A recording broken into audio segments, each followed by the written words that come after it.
A gente começou então o estudo questionando, é válido ou não é válido?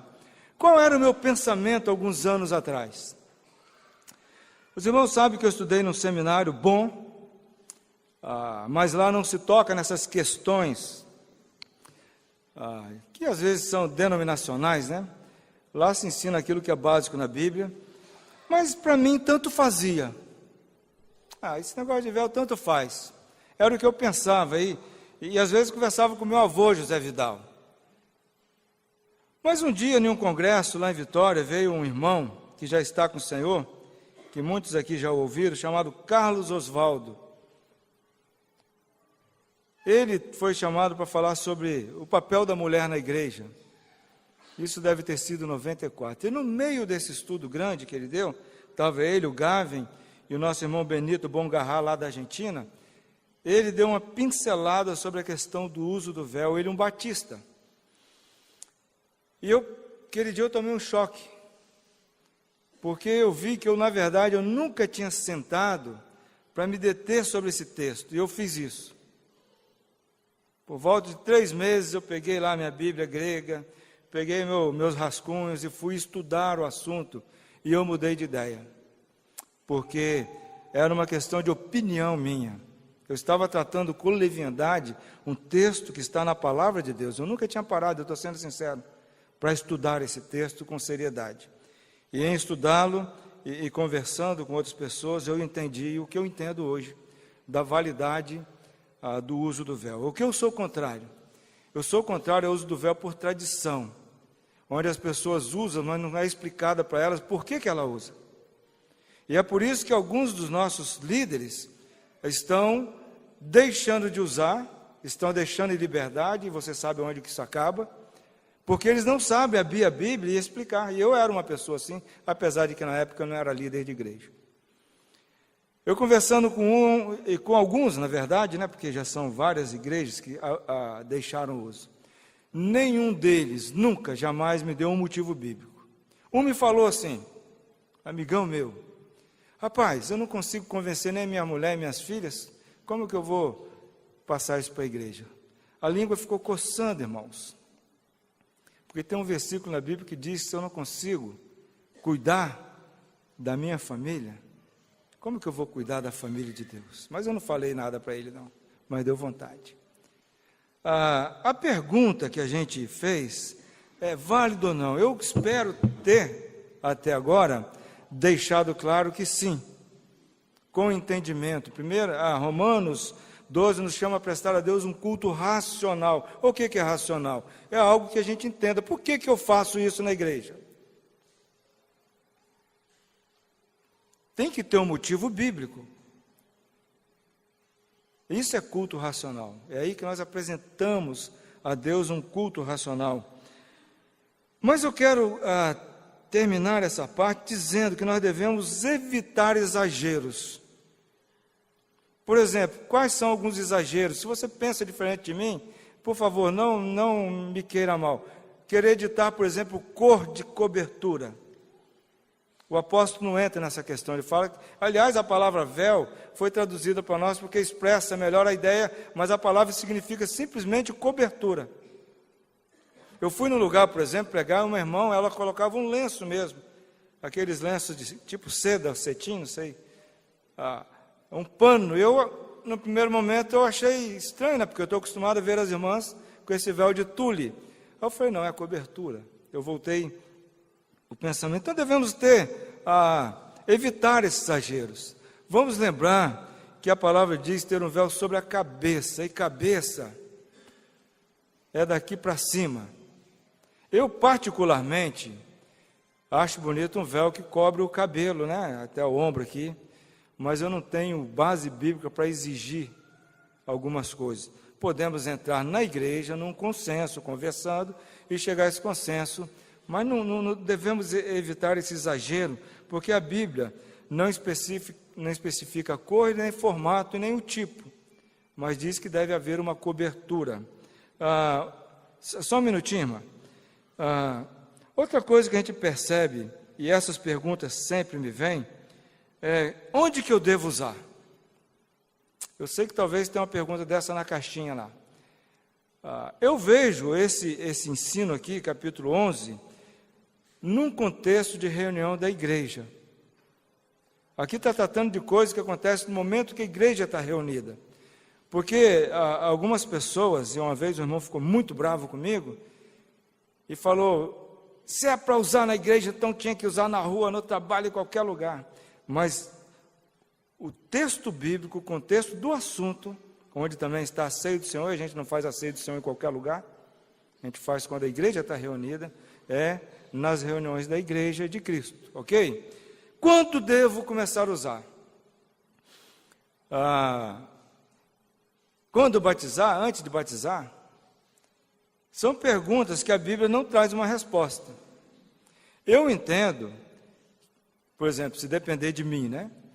Se uma menina lá da igreja, de 11 anos, entender e vier falar, ô, irmão Jabismar, eu posso usar o véu? Eu falo, espera que eu vou conversar com a Donise e o Juninho, eu vou tentar convencê-los de que a gente deveria permitir ela usar o véu, mesmo não sendo membro ainda, porque ela é mulher e quer usar.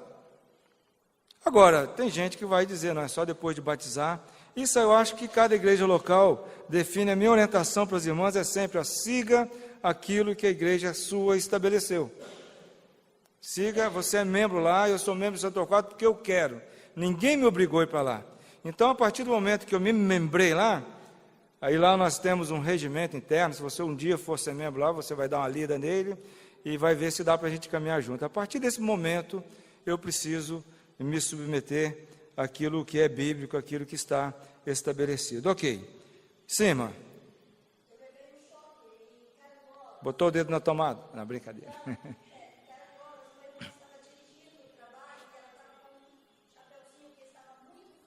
Um chapéu.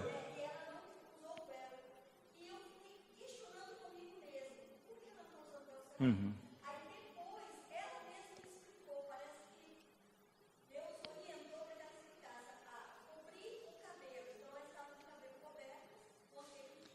A gente vai ver nas fotos antigas, a irmã está falando da irmã que estava com um chapéuzinho. Se você ver nas fotos antigas, você vai ver muitas das nossas irmãs inglesas, e quem foi na Inglaterra já, em alguma casa de oração, elas usam chapéu. A cobertura lá é tida como chapéu. E isso acabou prejudicando, a gente vai ver aqui durante o estudo, porque em alguns países, à medida que o uso do chapéu caiu de moda, as irmãs botaram o chapéu de lado e não substituíram por nenhuma outra cobertura, né? Mas era um costume deles, é um consenso deles, e eles entendem que é uma cobertura. Então, por isso que a gente vê nas fotos, eu achava muito esquisito quando eu via também. Ultimamente, eu nunca vi em lugar nenhum, sempre algum tipo de cobertura, um pano. Ok. Por último, é bom lembrar que os argumentos, por exemplo, uma igreja falou, mas se o incrédulo chegar aqui, ele não vai entender isso e vai escandalizar. Os símbolos da igreja não é para incrédulo, é para crente. O que o incrédulo entende quando ele entra na igreja e vê lá o pão e o vinho em cima da mesa? Ele não entende nada, porque não é para ele aquilo. É para os crentes. É para os crentes, não é para ele. Ele não entende, e ele não tem que entender nada ao ver. Depois podemos explicar. O mesmo pensamento devemos ter sobre o uso de cobertura. Nós, em Santo Torquato, usamos, vão muitos visitantes lá. Eu, pelo menos, nunca fui questionado por um visitante descrente. Por que as mulheres aqui colocam esse paninho esquisito? Nunca. Não sei se alguém já foi na sua igreja, eu nunca fui. E se ele me questionar, eu vou tomar um tempo e dar para ele o porquê, dentro da Bíblia. Então, em vez de desmerecer a mulher cristã, o uso do véu lhe confere lugar de dignidade que nenhuma outra religião, daquele tempo, inclusive, lhe dava. O judaísmo não dá às irmãs o direito de sentar no mesmo salão que os homens e orar e cantar junto, não dá. Ela fica lá no fundo, atrás de uma gradinha, lá da sinagoga. Ela não pode entrar no mesmo ambiente de culto. No islamismo também está muito em moda, a gente vê reunião de mesquita por causa de terrorista. Procura lá, se você acha uma mulher dentro de uma mesquita. Não tem, não existe. Então, na verdade, o cristianismo trouxe para as mulheres um lugar de dignidade no culto que ela não tinha. Quando tinha, era como sacerdotisa de cultos de prostituição cultual. E lá em Corinto, tinha no alto do monte um templo, na Corinto antiga, onde havia 1000 sacerdotisas que eram prostitutas cultuais, e esse era o lugar que essas mulheres tinham naqueles cultos. Então, querida, não ouça as feministas, não ouça os liberais, ouça a palavra de Deus, porque esse lugar que Deus deu à mulher no culto cristão, ela não tinha, e passou a ter. Podemos, que maravilha, né? Já pensou só homem cantando aqui nesse negócio? Apareceu um monte de besouro zoando. Aí vem a voz feminina para fazer aquele conjunto bonito. E estamos adorando ao mesmo Deus, no mesmo sentimento, pelo mesmo Espírito, apesar das distinções de papel. Eu quero terminar essa parte lendo 1 Coríntios 1, 2, para derrubar o argumento de localidade, de que isso aqui foi só para os coríntios. Sim, a carta foi escrita à igreja em Corinto. E se ela não vale para nós mais na questão do véu, então nós devemos jogá-la toda fora, e não só esse pedaço. Não, foi para Corinto, então joga o resto fora também. Mas o que o apóstolo escreve? 1 Coríntios 1, 2 diz assim a palavra de Deus: a igreja de Deus que está em Corinto, sim, foi endereçada a ela, aos santificados em Cristo Jesus, chamados para serem santos, com todos os que em todo lugar invocam o nome do Senhor Jesus, Senhor deles e nosso. Isso aqui é para nós ou não é? Sim, todos os que em todo lugar. Ele não fala todos os que em Corinto, todos os que nesse século, todos os que em todo lugar invocam o nome do Senhor, Senhor deles e nosso. É uma epístola universal, como as outras também o são.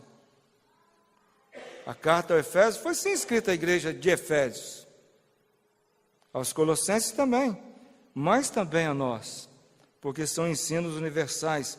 Paulo, então, deixou aqui, pelo Espírito Santo, a universalidade dessa carta, para todos os que em todos os lugares, em todo tempo, invocam o nome do Senhor. É para esses que esses ensinos são dados.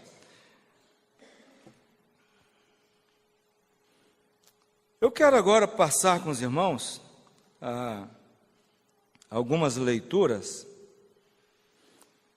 sobre a história do cristianismo primitivo até a época da Reforma, até um pouco aos nossos dias. Eu descobri, procurando material para esse estudo, eu queria dar uma enriquecida, não tanto no que eu falei até agora, mas procurar saber como é que eram os costumes, porque eu leio tanta coisa. Eu achei na internet um movimento internacional que está muito forte nos Estados Unidos, mas já está chegando também na Europa, para resgatar essa doutrina do uso de véu nas igrejas. Então, lá nos Estados Unidos, tem igrejas que não são dos irmãos, que as irmãs, os líderes, passaram a ensinar e trouxeram de volta essa doutrina.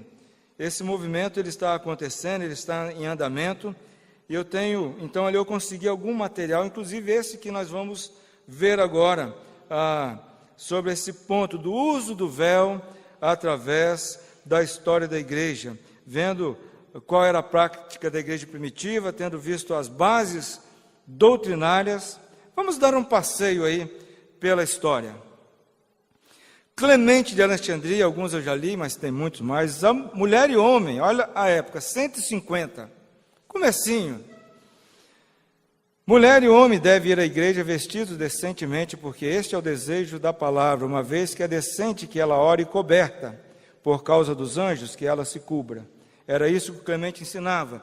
Tertuliano, 160, ele nasceu, viveu até 220. O homem cristão não está sob nenhuma obrigação de usar cobertura, e a cabeça da mulher deve trazer o véu. É lógico, irmão, que essas frases estão contidas dentro do ensino mais amplo, onde ele estava defendendo isso. Hipólito, um teólogo romano, que todas as mulheres tenham as suas cabeças cobertas. Lembra que na cultura romana, as mulheres saíam à rua com o cabelo de fora, não tinha nenhum uso de véu na cultura romana, e esse irmão, ele estava ensinando isso para as mulheres cristãs. Ambrosiastro, um dos primeiros a escrever comentários bíblicos, já vamos para 366, ao referir-se à submissão feminina, ele afirma que uma mulher, portanto, deve cobrir sua cabeça na igreja. João Crisóstomo, esse homem pregava tão bem que ele é conhecido como João Boca de Ouro na história da igreja. Ele disse para os homens: não vos cobrireis ao orar diante de Deus, para que não insulteis tanto a vós quanto a aquele que vos honrou. Igualmente, a mulher deveria acrescentar uma cobertura ao seu cabelo comprido, para que não apenas a natureza, mas também a sua própria vontade tome parte em seu reconhecimento de sujeição. Agostinho de Hipona, não é adequado mesmo as mulheres casadas que descubram suas cabeças, já que o apóstolo orienta as mulheres a manterem suas cabeças cobertas. Tomás de Aquino, é relativo à dignidade de um homem não usar uma cobertura em sua cabeça, para mostrar que ele está imediatamente sujeito a Deus. Mas a mulher deve usar uma cobertura para mostrar que, além de Deus, ela é naturalmente sujeita a outro. Da Reforma até os últimos 100 anos, Martinho Lutero, em referência ao versículo 10, Lutero afirma que as mulheres devem cobrir-se com véu por causa dos anjos. Esse nome é Latimer. Foi capelão do rei e foi mártir sobre uma rainha católica. Ele era um cristão, que nós chamaríamos hoje de evangélico. Paulo disse que uma mulher deve ter um poder na sua cabeça. O que é isso, ter um poder na sua cabeça? É uma figura de linguagem na Escritura, ter um sinal e símbolo de poder, que o é por cobrir a sua cabeça. Ele então expressa a preocupação com o fato de que as mulheres cristãs dos seus dias estavam usando uma cobertura sobre a cabeça como um item de moda, ao invés de um símbolo significativo descrito pela cultura. A Confissão de Augsburgo, a afirmação doutrinal das igrejas luteranas em 1530. Paulo ordena em 1 Coríntios 11:5 que as mulheres devem cobrir as suas cabeças na congregação. É devido que as igrejas observem tais ordenanças em nome do amor e da tranquilidade. John Cotton, puritano, colonizador inglês, os membros da igreja devem se reunir, os homens com suas cabeças descobertas, as mulheres cobertas. William Kelch, um pastor britânico, 1590, os próprios apóstolos de Cristo ordenaram esta regra para todas as igrejas.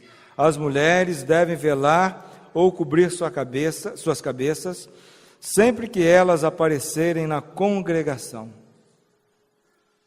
John Bunyan, por esta causa deve a mulher ter poder, isto é, uma cobertura na sua cabeça, por causa dos anjos. Parece-me que, santas e amadas irmãs, vocês devem ficar contentes de usarem este poder ou distinção. John Edwards, de Paulo, os cristãos em geral receberam praticamente esse uso. As igrejas cristãs de hoje se conformam a esse uso. Ele está falando em 1637, um pouco mais, que ele nasceu em 37. Aquilo que o apóstolo entrega nesse capítulo a respeito do comportamento das mulheres nas igrejas não era apenas para as mulheres daquele tempo, mas é obrigatório até o dia de hoje. Todas as mulheres cristãs estão comprometidas em virtude do que o apóstolo diz aqui, de sempre estarem com suas cabeças cobertas no tempo de oração e outros exercícios religiosos. Mas alguém dirá: o argumento do apóstolo não terá valor agora se cobrir a cabeça não é um sinal de sujeição na nossa cultura. E respondo: as mulheres cristãs devem observar a injunção do apóstolo por razões além da questão de submissão, porque há outras razões que sempre terão valor no que concerne a menção de Paulo aos anjos, e esta razão é perpétua. Naquele tempo já havia alguns questionamentos, talvez aí em 1600 e tanto. Charles Spurgeon, grande pregador, levou milhares, talvez milhões de pessoas a Cristo. Um batista. A razão pela qual nossas irmãs aparecem na casa de Deus, com as suas cabeças cobertas, é por causa dos anjos. O apóstolo diz que a mulher deve ter uma cobertura na cabeça por causa dos anjos. Ele está falando de que igrejas? Igreja dos Irmãos? Em 1800, as irmãs batistas usavam cobertura na cabeça nas suas reuniões, porque ele é batista. Era, né? Os presbiterianos de Londres também fizeram uma assembleia. Um grupo de pastores associados à Assembleia de Westminster, famosa, afirmou que a autoridade de Deus deve ser base do governo da igreja universalmente, que a luz da natureza é uma expressão de sua autoridade. Como um exemplo disso, eles escreveram que, no caso dos hábitos de homens e mulheres das assembleias públicas de suas igrejas presbiterianas, que a cabeça das mulheres deve estar cobertas e as dos homens descobertas durante a oração. Thomas Teigmont, capelão real britânico, ele anotou que o uso da cabeça coberta continuou em eras sucessivas após o tempo de Paulo. Ele escreveu que até o dia de hoje o costume universal continua nos lugares cristãos de culto, de mulheres estando cobertas e homens descobertos. Isso dito por volta de 1890, talvez, ou antes. Alice Morse, uma historiadora e autora americana, nasceu em 1851. Em seu livro de 1903, intitulado 2 séculos de costume na América, ela afirma: uma coisa singular que deve ser notada nessa história, que com todos os caprichos da moda, a mulher nunca violou a lei bíblica que a ordena cobrir sua cabeça. Ela nunca foi aos cultos da igreja com a cabeça desnuda.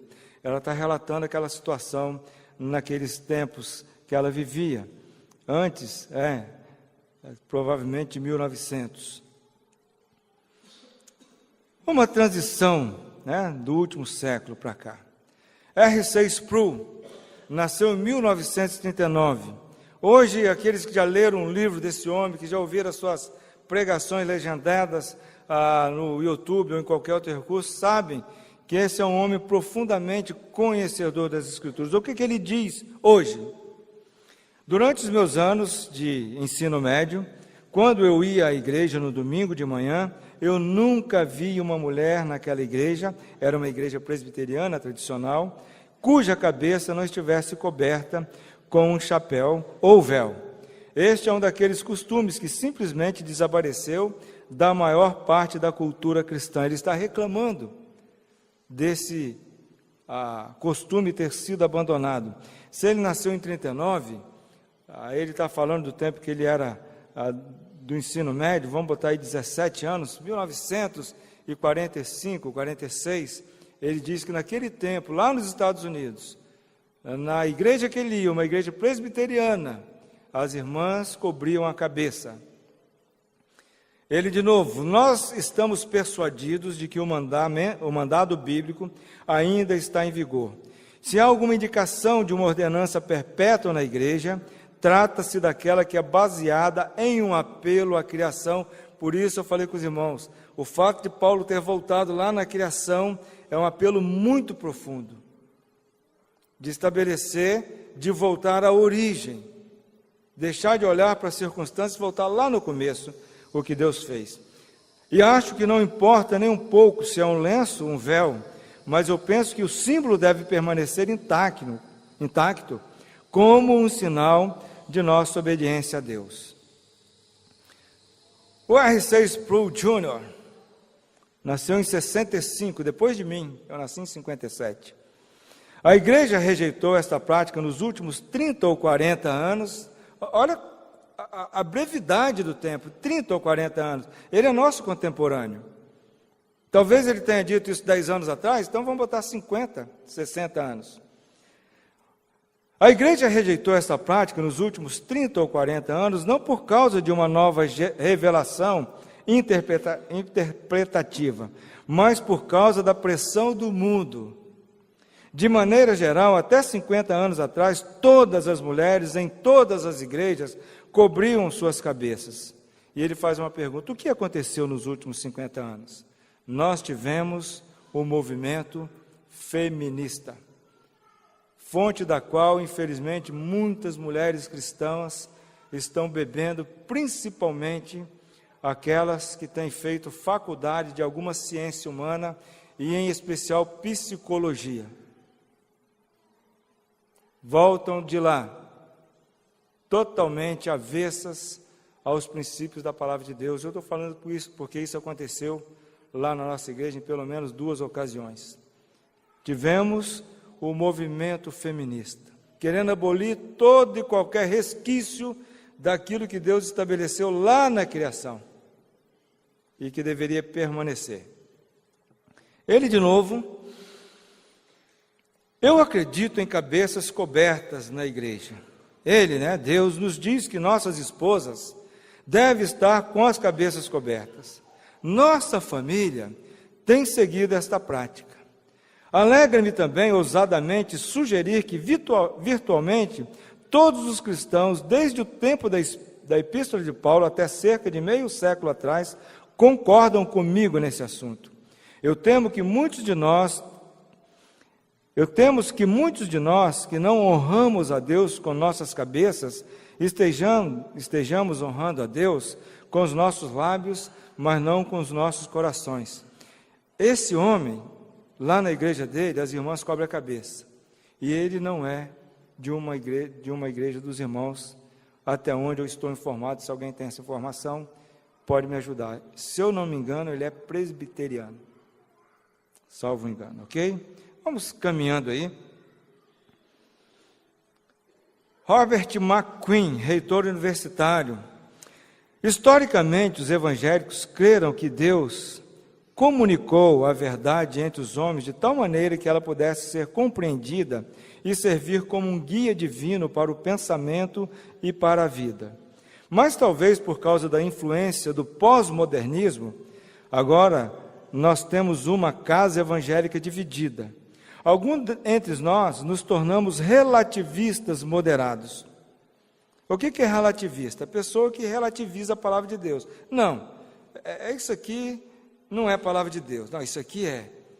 E ele fala que, no caso de nós ainda, evangélicos tradicionais, relativistas moderados, concedendo mais e mais terreno para o reino da incerteza e a incerteza dentro da palavra de Deus. Por exemplo, nós desistimos do uso da cabeça coberta.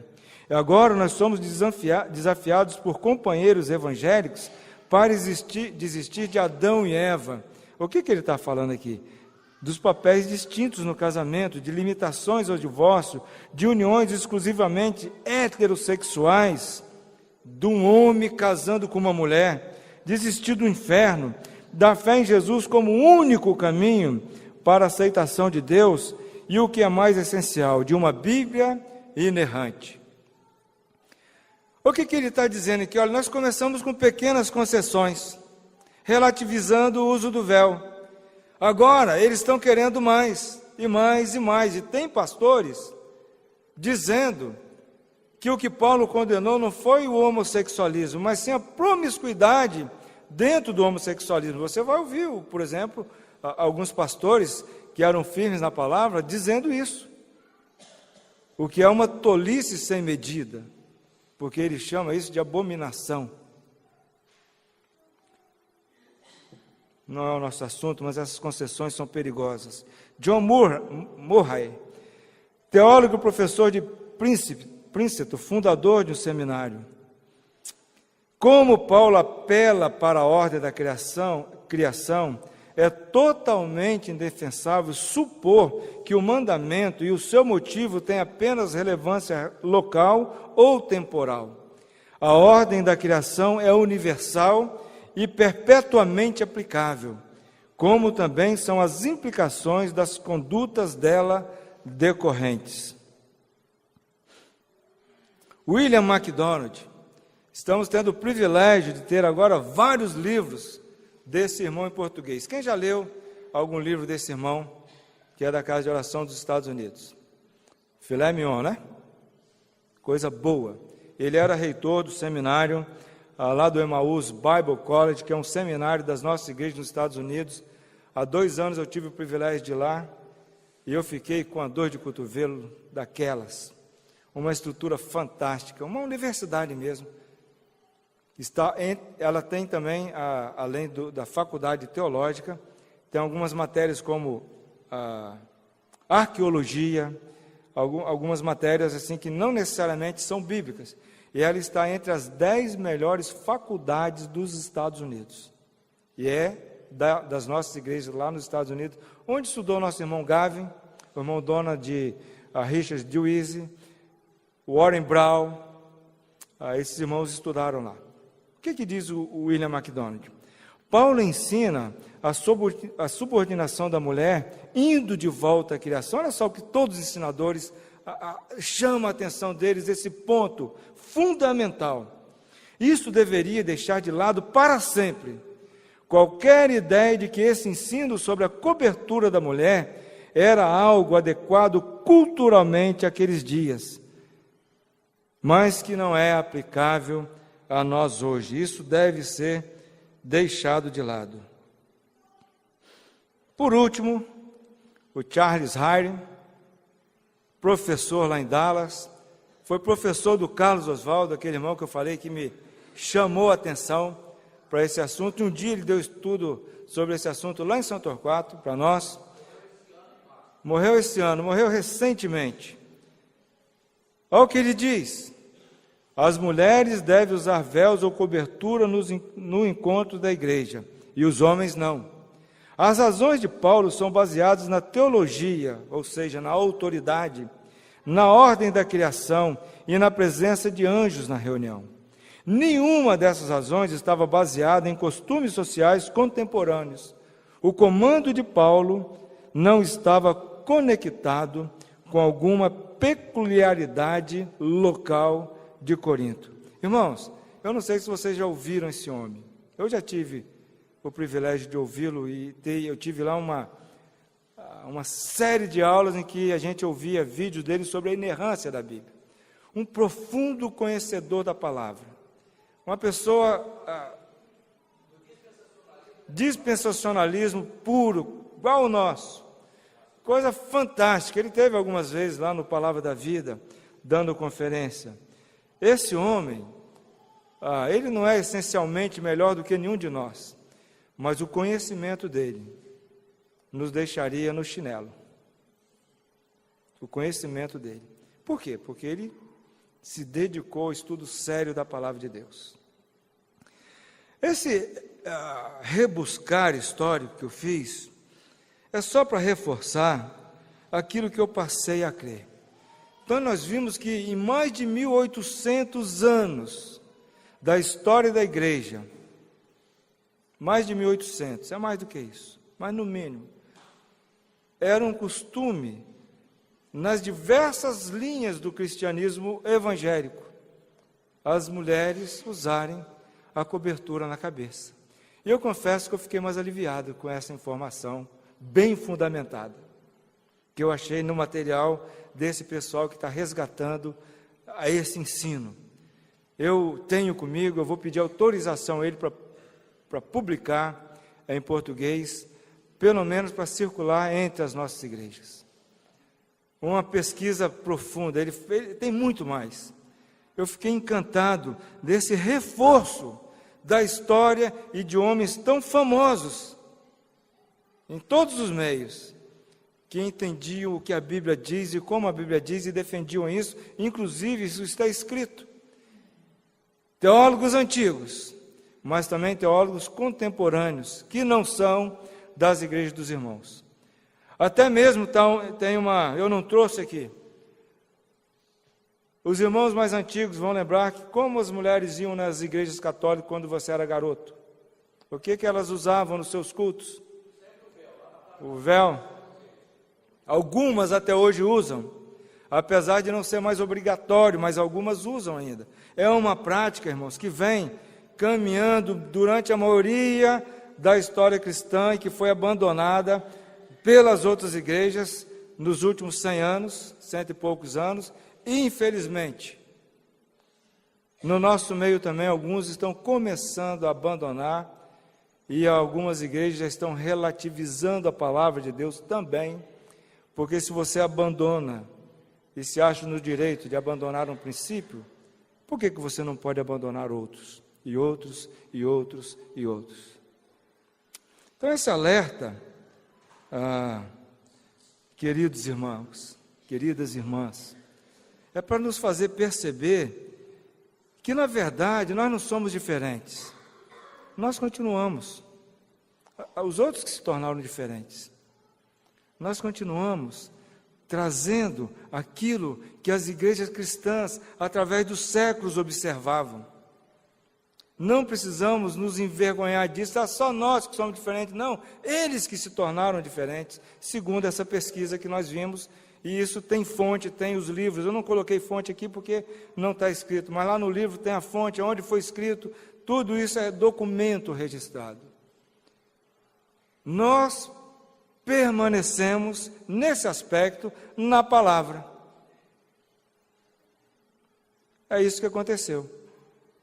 Não é que nós somos diferentes, nós permanecemos iguais às igrejas do passado. Aqui há líderes, há maridos, há esposas, há filhos e há filhas.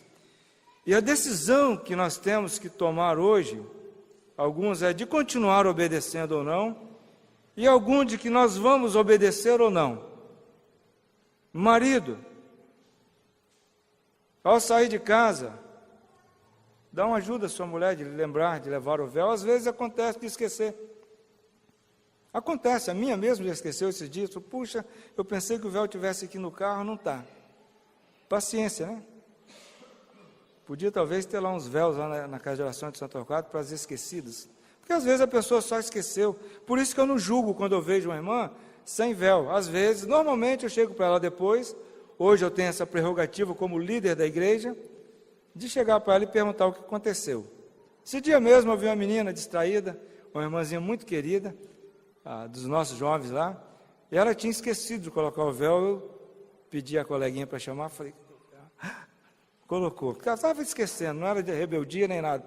Nós precisamos nos ajudar nesse sentido. Líderes, o que nós temos que decidir é se nós vamos obedecer a palavra ou não. E tanto a obediência como outra decisão, ela tem consequências. Uma consequência de louvor ou uma consequência de repreensão.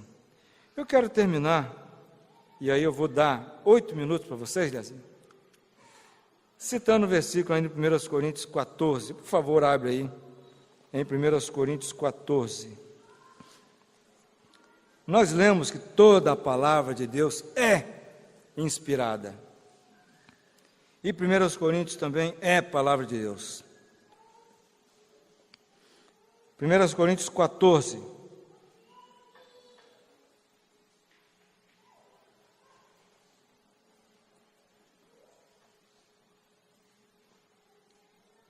(36 e 37) diz assim a palavra do Senhor.